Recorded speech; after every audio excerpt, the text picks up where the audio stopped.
You need that? I do. Good morning. Well, the first cruise I was on was 2003, and the ship was like this. So that was my first try at standing without falling down in front of an audience, which with high heels, it's always a challenge, but today even more. So today what we're talking about is your business beyond seminars. So everybody in this room does seminars. You know about seminars. I'm not going to talk about how great seminars are. I get that. What I'm going to talk about is how can you make more or make the most of what you've already done with the prospects and the clients that you've acquired. So what we want to do is get more fans of your business. How many of you would like to have some more fans of your business? Okay, well, everybody wants more fans of their business. I want more fans of my business. But if you think about why would someone become a fan of your business? Why would somebody, because you did a good seminar, because you sold them a good product? Does that make them a fan? If somebody refers business to you, refers another client to you, is that a fan? The answer is no. If someone refers someone to you one time, that does not make a fan. Because if somebody refers someone to you one time, that means that probably someone said, hey, I need a financial advisor, who do you use? And they say, I use this guy, you should go talk to him. That's not a fan. That's someone who has remembered your name. If you want a fan of your business, what do fans do? They cheer for their teams when they're winning and when they're losing. And they cheer for their teams because they want them to win above all else. We do crazy things as fans of football teams and basketball teams and baseball teams and whatever else. So how many of you are a fan of a team, some kind of a team? Call your teams out. The Dodgers. I heard any Cubs fans here? We got one Cubs fan. I'm from Chicago, originally from Wisconsin, but what do Cubs fans say at the beginning of every year? This is the year. That's what they say. They go, I live in Chicago, they go, this is the year. And they look at the lineup and they look at the coach, the manager, this is the year. This is not the year for the Cubs. It probably will, maybe it will be at some point, it hasn't been yet. But do they stop cheering just because their team is lost? There is hardly a team that is more profitable in terms of fans attending than the Cubs. They don't stop going because their team is losing. You say, well, if my product doesn't do good that I sold them, or if I don't deliver this, or if I don't do that, then they'll never become my fan. Ask yourself why someone would become a fan of a team. Why you're a fan of the team you're called out. People call out that they're a Cubs fan. It's not because they're winners. It's because they're real fans. So why would someone become a fan? Well, I'm a fan of this team. And I'm a fan of this team not because of, I got clapping, that's great. We got a Packer fan in the back. I'm a fan of this team not because of this guy who's playing quarterback or the guy before that was playing quarterback. I don't remember what his name is. Yeah, we forget about him in Wisconsin these days.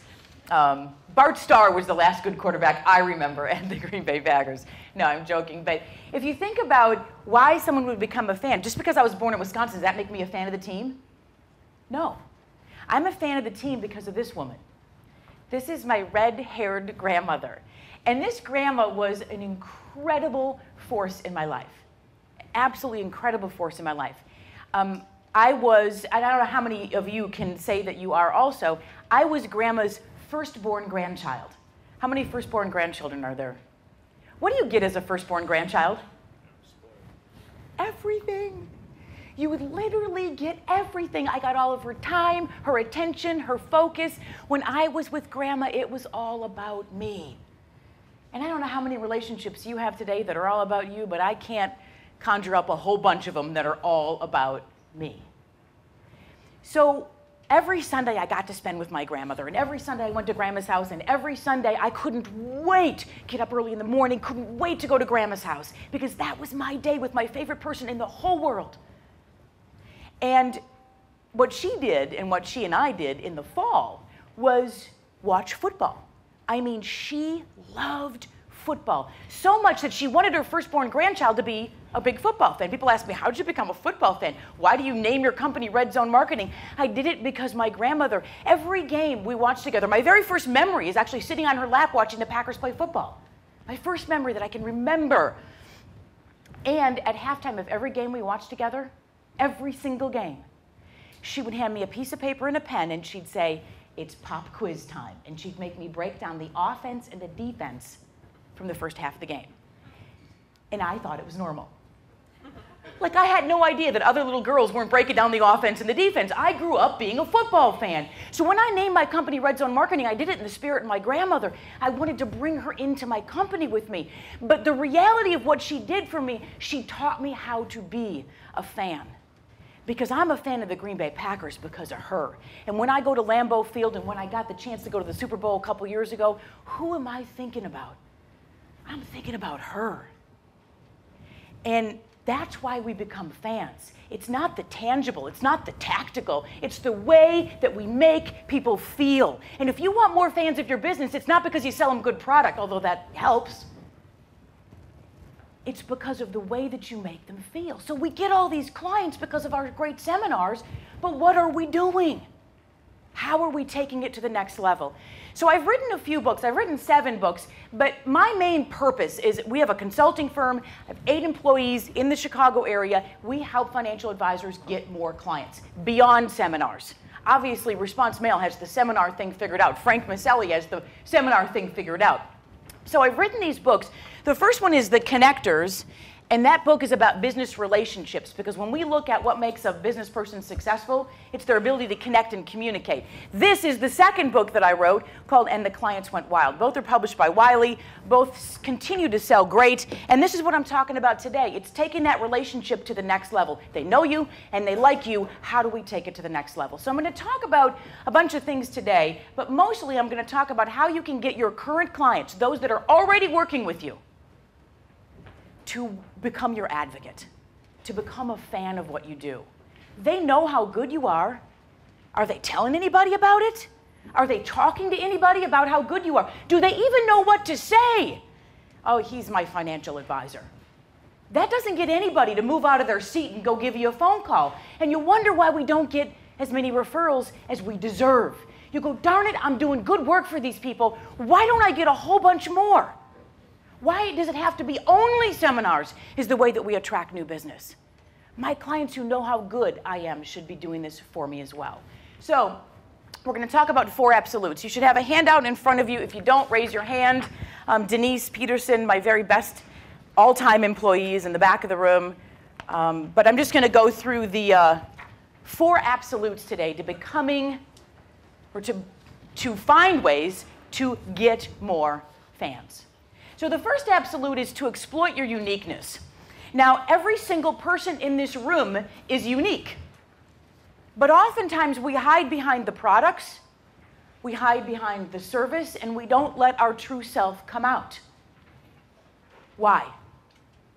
I don't know why, because the reason that someone chooses to do business with you ultimately isn't because of the seminar, it's because of what you said in the seminar, how they felt about you, how they thought they might want to work with you, and then when they actually come and meet with you in your office, they decided to do business with you because they thought you would be a good person to do business with. Do they have other choices? They got tons of other choices, but they chose you. So there's something very unique about you, but we often don't talk about it, and sometimes we don't even know what it is. What I find financial advisors doing more than anything else is if somebody says, why should I do business with you, as opposed to the guy across the street? I went to his seminar 2 weeks ago. I went to your seminar. Why you, not him? And we say, well, we got better communication, and we have better products, and we've got better service, and I've got better employees, and we've got better. And our big financial advisors, the big differentiator is we're better than somebody else. Now, you might not say it exactly the way I said it, but that's the reality, just a little bit better. And the problem with being better or using better in any way, shape, or form as a differentiator is we do not, as consumers, believe better.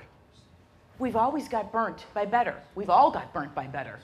Just a little bit better. Yeah, I'll see about that. We'll see about that. So instead, we want to be different. And I don't mean we're different, I just mean different. But how do we do it? Well, I'll give you an example that I wrote about in the book, And the Clients Went Wild. And by the way, I interviewed hundreds and hundreds of professionals for all my books. This is not my content. This is the content and the things that's working for others. It's the how-tos, it's the tactics. So I interviewed this company called Buc-ee's. They're a gas station down in Florida. Anybody ever heard about Buc-ee's gas station? Not Florida, Texas. Anybody ever been to a Buc-ee's gas station? Buc-ee's decided that instead of being better than all the rest of the gas stations, or using that as their differentiator, which all gas stations use, better price, better location, and cleaner gas, which is a better, and nobody knows if it's really cleaner or not. I mean, I don't know how you tell. Well, we've got cleaner gasoline. Okay. But, you know, what are the statistics? I don't know. So Buc-ee's said, they went out and did a survey and interviews, and they asked people, what do you like least about gas stations? Guess what the answer they got was? The bathrooms. The restrooms. Now, does a gas station get paid any money when someone goes to the bathroom? No, they get paid when somebody gets gasoline or buys a soda or something like that.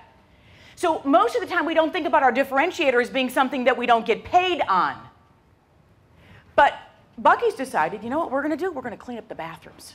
That's going to be our differentiator. And then we're not just going to have clean bathrooms. And by the way, I've been in a Buc-ee's bathroom. It's incredible. You want to spend like all day there. There's a fireplace and couches, and it doesn't smell like a bathroom at all. They've got people in there helping. I mean, it's just a wonderful place, right?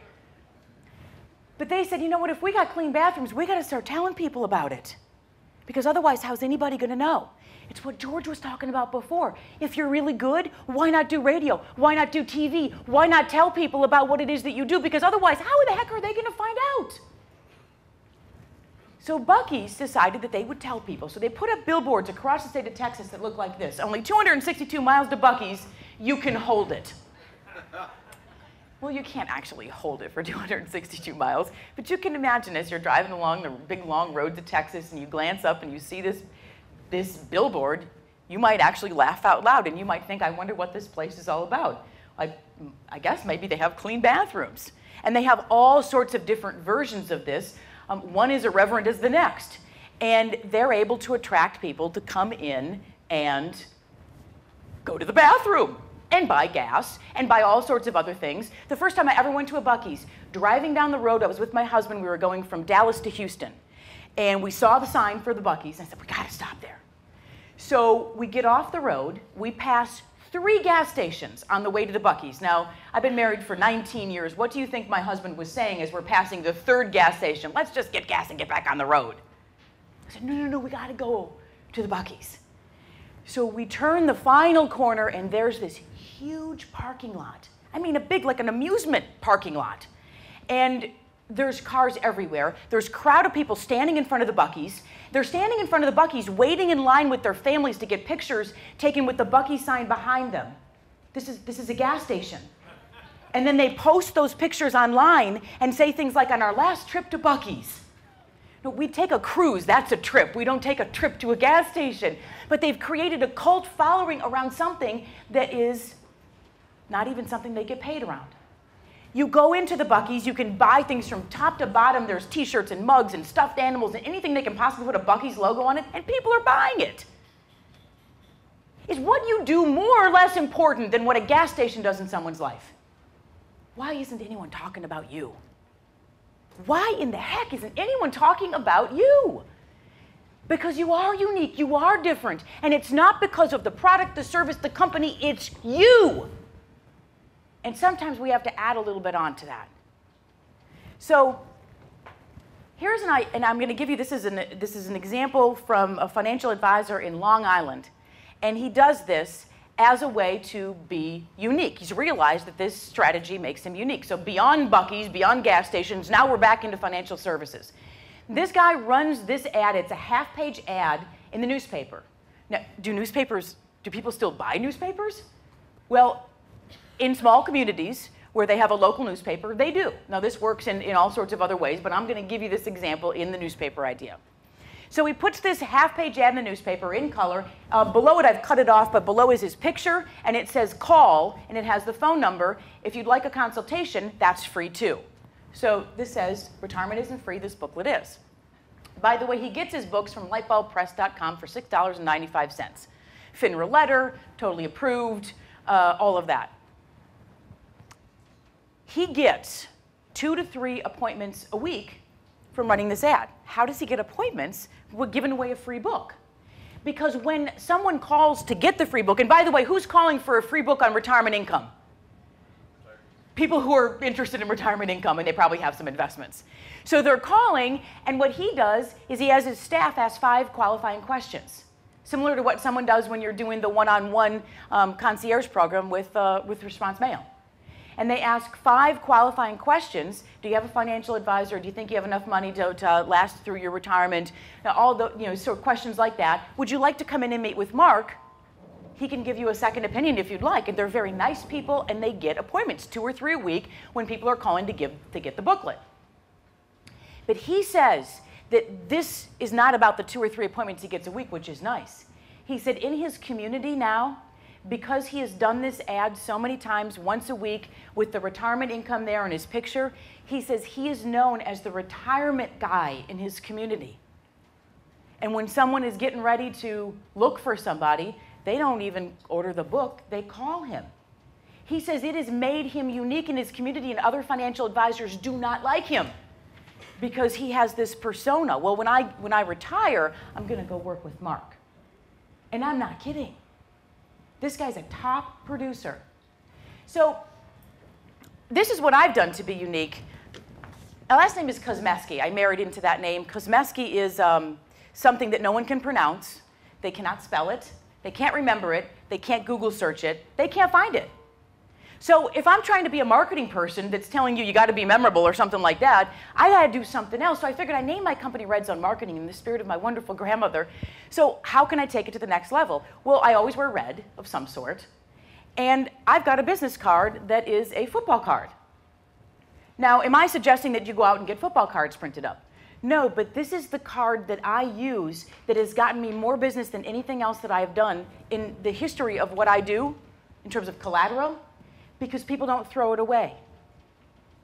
People never, well, I don't know if they never throw it away. They don't do it in front of me at least, but if somebody has your business card, what do you think they do with it, right, when you leave?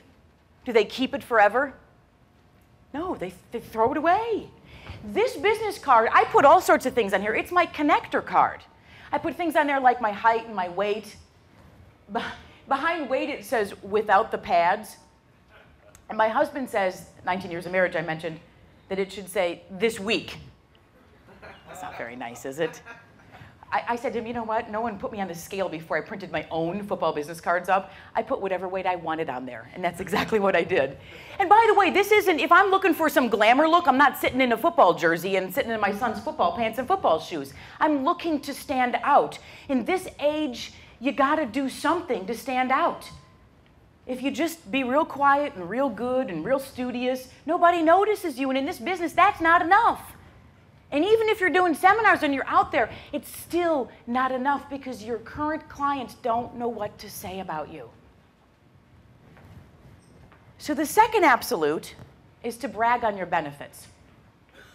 Now, the number one mistake that I see financial advisors make in this business is they do not message themselves properly. The number one biggest mistake in marketing. People say, well, I'm not spending enough money on my marketing. If I only had more money, then I would have more business. The biggest mistake in marketing is not messaging yourself properly. Case in point, you go to a business function and someone says, what do you do? What do you say? I'm a financial advisor. And does that make them want to talk with you more or less? More or less. They think you're going to try to sell them some insurance, whether you are or you're not. That's what they think. So it's no wonder that the least successful marketing strategy, which probably should be closer to the most successful marketing strategy for financial advisors, least successful is networking. Because you walk into an event and you repel people, you're trying to attract them, but yet what do we tell young agents to do? Go network. After you sell all your friends and family, go network. But we don't do it because it doesn't really work that much because we're repelling people. How can we do it differently so that when people are talking about us, it's not this, ooh, she's a financial advisor. So we speak in features. Black and white. Financial advisors are very black and white. We say things like, when someone asks us, what do you do? We say, well, we do financial planning and investment management and income planning and retirement planning and all of this stuff. It's a laundry list of stuff. Nobody can remember laundry lists. And by the way, when you give a laundry list to somebody, you're not talking to them, because you could be talking to anybody or nobody, but you're certainly not talking to them. And it doesn't resonate with them, and you're wasting your breath.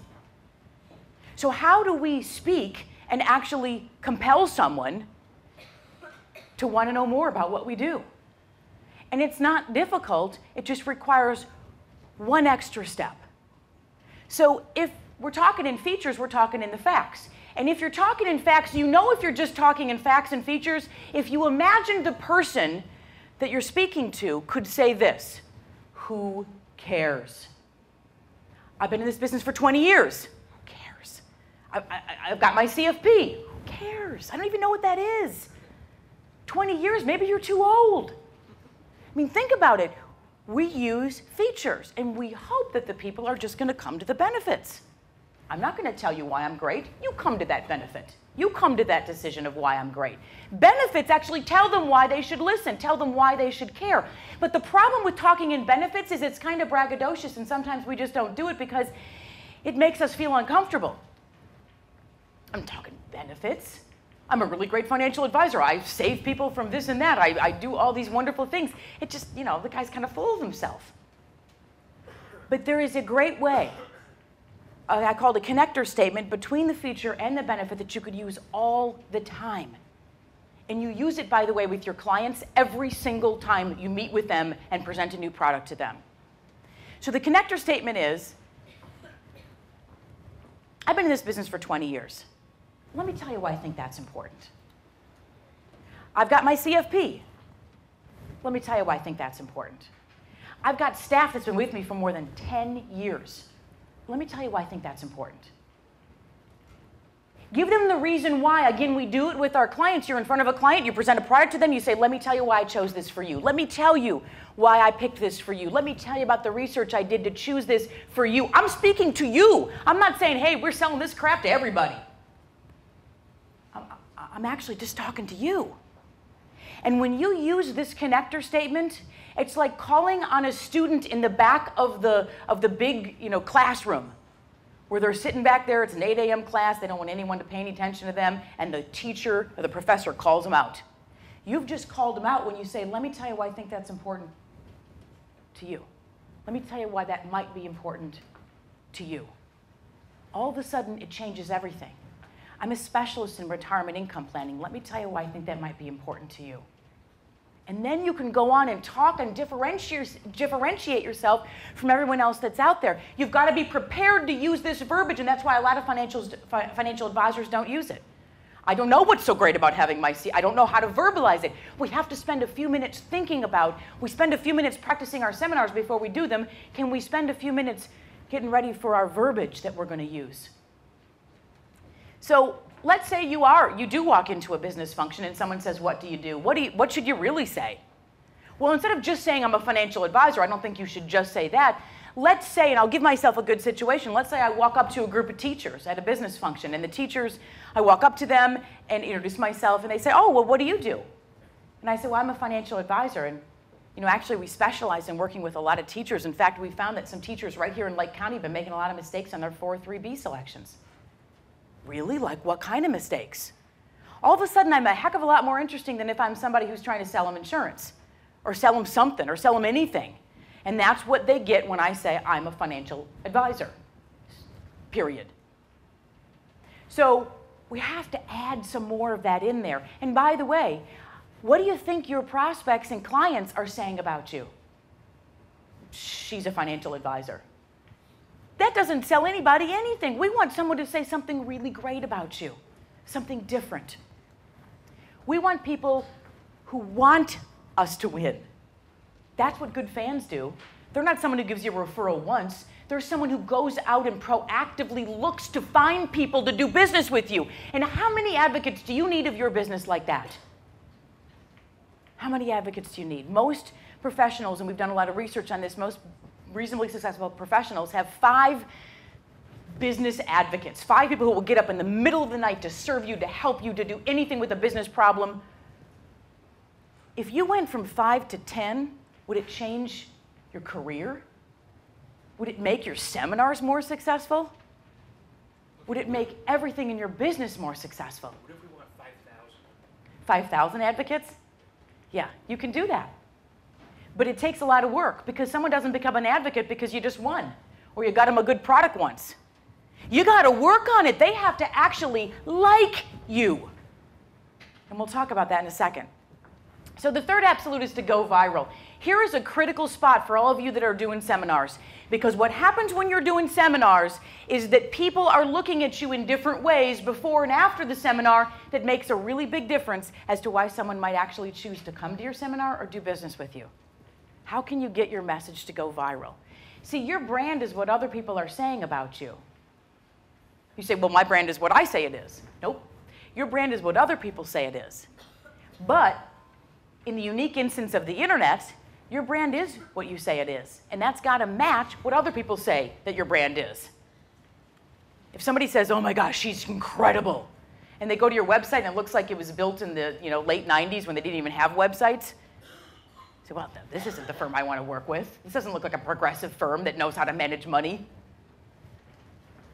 So do you think people are Googling you? When you send your seminar invitation out, you think people are Googling you? Do you think everybody is Googling you?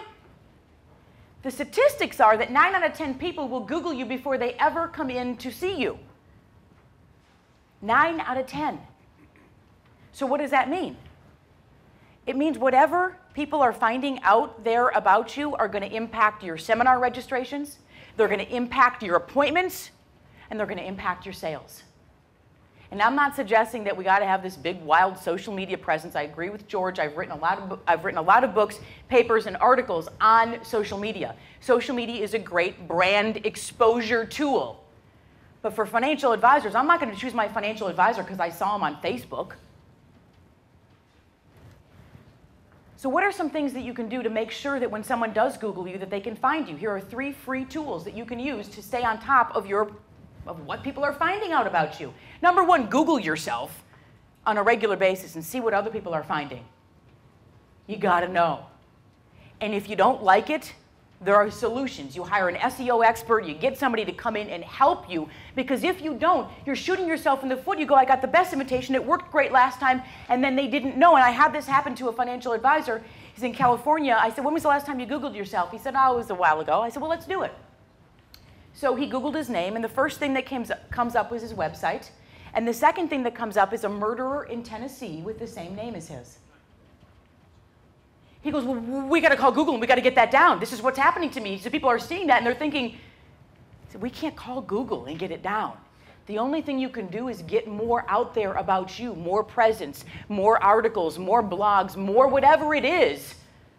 But starting with the basic tools, which is to make sure you've got a Google profile set up. It's free. It takes you 5 minutes to do it. Go into google.com/profile, set up a free profile on you, your individual person. And if you've got other advisors and agents, make sure that they all have a profile set up for them, which is not a profile of someone's going to actually find the profile. Everything inside that profile becomes indexed in Google. So if I'm searching for you, I'm going to find your website or something else about you because you've been giving yourself a best chance to be found. The second one is Google Places or Google Local, google.com/local. And if you go to that, you can set up a local listing for your firm.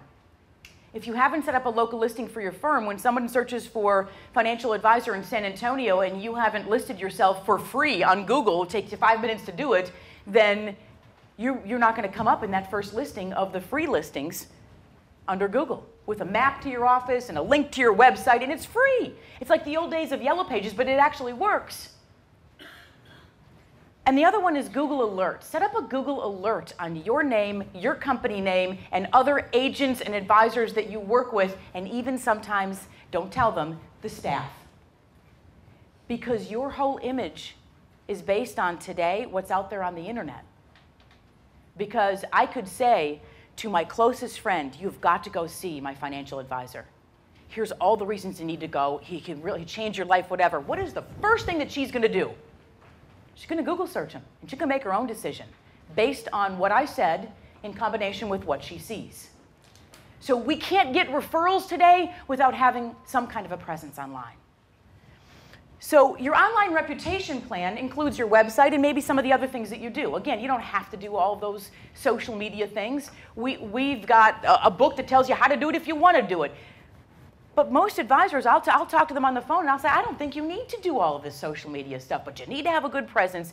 You probably need to have a good LinkedIn profile and a good website. So, do you have a plan for your online reputation? If you leave one thing from my presentation, make sure, and one thing from this cruise, you know that seminars are great, you know that you can do better at some certain things in your business, but do you have an online reputation plan, because it's going to affect everything that you do. It's the underlying factor in everything that you do today. People are talking about how great you are, your online presence better say it too. So I've got actually a social media manager, website manager. It's a spreadsheet. It's about, I don't know, maybe 15 pages long with all the different activities. If you want to get a profile on LinkedIn, if you want to improve your website, there's tasks to do. It's an Excel spreadsheet, so you can take the names off and put your names on of your staff. You can say, hey, I need a new picture on my LinkedIn profile. You can add it right here to this spreadsheet. Now you've got yourself an action plan that you can hand to your assistant and say, get this implemented. I don't want to be the expert in my website or my social media presence or my online presence. I want you to do it. Make sure that I've got a profile set up. Make sure that I've got this, that I've got that. Use this online planner, which is all filled out and populated for you, but again, you can change it and do that. And I'll give it to you for free. If you just fill out the, just put your email address or something on the back of that evaluation form on your handout, I'll email it to you. When will we email it, Denise? Monday? Monday. We will email it to you on Monday. Denise is in charge of the email, so if you don't get it, denise@redzonemarketing.com. No, but you know, why not take it? It's free, it's an Excel spreadsheet, we'll email it to you, and then you can at least take the first steps to say, what am I doing? I'm doing a lot of things right, but are there a couple things I can improve? And your website doesn't stay your website forever, meaning that if this is your website, and in fact, this happened to this firm. They have this really wonderful website. You go to this website, you go, wow, they got a lot of good things going on, it's very easy to navigate, but this person on the right quit. So what do? They photoshopped her out of the picture. Instead of saying, oh, our website is going to be a disaster now, or leaving some old person up there, you just Photoshop her out, put the picture back up, it's done. This is a high impact website. Why? Because it's super simple. This is another one, high impact website. Super simple. This is by the founders of Juncture. They have a financial services business, and it is so simple. Are there any paragraphs of word, long lists of words on here? No, the whole homepage is navigation. The whole homepage is navigation. This is a Facebook page. So you say, well, what does that say about us? You know, if you've got a Facebook page or a LinkedIn, all it has to do is make sure that it looks decent. I'm not sure this one falls into that range. I'm not sure that it doesn't. They've got 442 followers. Something is working. Problem with Facebook, if any of you want to do that, and I'll be around all day, and if you want to talk more about social media, but if this guy had 2 likes on his Facebook page, do you think that this would be a credible Facebook page? 2 likes. Nobody likes him. Nobody likes him. That doesn't work. We want something where we go 442. Okay, people like him. You know, we want to follow the masses. We don't want to be the first one trying out the Bernie Madoff of the day. So use the online reputation manager. It's something that is a free tool that I can provide to you. You can also. We have all sorts of free tools on our website that helps with these sorts of things, because my goal isn't to sell you guys anything. My goal is to say you're going to leave here and do something better than you did it before, and really help your business and help your seminars as well. So the 4th absolute and the final absolute is to aggressively connect. Now, when I wrote the book, The Connectors, which, by the way, is the best-selling book I've written, and it's a basic book about business relationships. But the point was, I looked at top advisors who came to work with us. We'll work with an advisor, for instance, if you're in the advisory management business, money management business, they come to us grossing $1 million or $2 million already, and we take them up to 3 or 4 or more. Well, they're already successful when they come to us. But I wanted to prove that it was their marketing strategies that made them go from 2 to 4. But actually, the #1 indicator for success in this business, and all of you are in this spot already, the #1 indicator for success in business is social intelligence. That has nothing to do with our marketing. It just makes our marketing better. As a marketing professional, I like working with socially intelligent financial advisors because their marketing works. Their seminars work. Their TV advertisements work. So, are you socially intelligent? Everybody who sits in this room is highly socially intelligent, a connector. Because you can't be in this business for 5 minutes and you wouldn't be on this cruise unless you were already socially intelligent. The question is, can you get even more socially intelligent? Can you get better? And the answer is, unlike IQ, which is pretty much set, you can get better at your social intelligence. So how do we, I'm going to give you one tactic before I close up. How do you get better at your social intelligence? Well, the average attention span today in the United States is 17 seconds. 17 seconds. What does that actually mean when you break it down? Nobody is listening to anybody. Nobody's listening to anybody. And if you want to separate yourself and differentiate yourself from somebody else, stop talking. Start listening. It is a tactic that is one of the most powerful tactics to get someone to like you. Well, I'm just going to get you to talk about yourself, and then you might like me. Well, that sounds really ridiculous. Who do you like more, you or me? You like you better than me. And who would you rather hear more about? You, not me. And so the more you talk, and the less I talk, and by the way, I've been talking here for about 40 minutes, so it doesn't bode well for me at all. The more you talk, the less people like you. Yet we've been taught that we've got to talk. Talk, talk, talk, talk, talk. We've got to tell everybody about us. I've got my CFP, been in the business for 20 years. I do all this really wonderful stuff. We manage all this money. And at the end of the day, they'd rather tell you about them. So how can we be a better listener? Well, one of the ways to be a better listener is to ask better questions. Now, every single person in this room knows how to ask questions. You can't get to the bottom of why someone would do business with you without uncovering their needs and figuring out what's important to them and all those sorts of things. But how can we do it quicker? And it's something that I call asking big questions. Really big questions.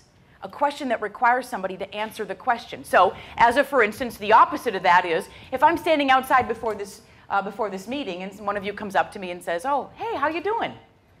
And I say, man, thanks for asking, but not very good. My knee is just totally killing me. I mean, I can't run anymore. I didn't sleep last night, plus the waviness. And I go on and on and on about my troubles. You come in the room going, what's wrong with her? I just asked her how she's doing. I didn't really want to know.